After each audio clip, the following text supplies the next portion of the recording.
যখন তুমি নিজের রক্তের মানুষের দ্বারা কষ্ট পাবে, তখন তুমি একবার নবী ইউসুফ আলাইহিস সালামের কথা মনে করো।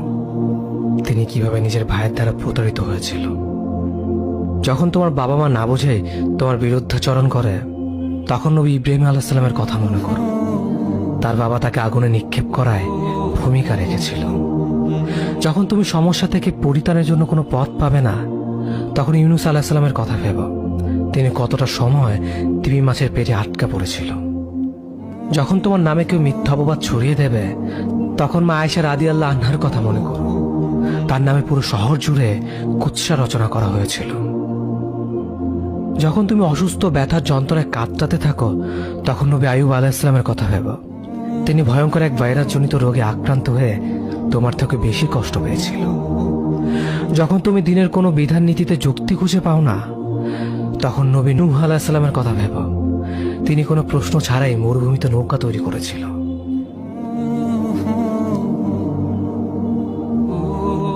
যখন তুমি আত্মীয়স্বজন, পরিবার, বন্ধু বান্ধবের কাছে হাসির পাত্রে পরিণত হও, তখন তুমি শেষ নবী হযরত মুহাম্মদ সাল্লাল্লাহু আলাইহি ওয়াসাল্লামের কথা ভেবো।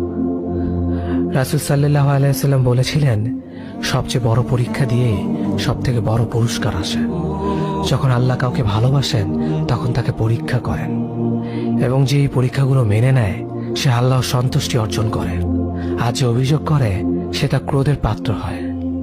হে আল্লাহ, তোমার কথা মনে করা, তোমার প্রতি কৃতজ্ঞ হওয়ার এবং তোমার ইবাদত করার তৌফিক আমাদের দান করো।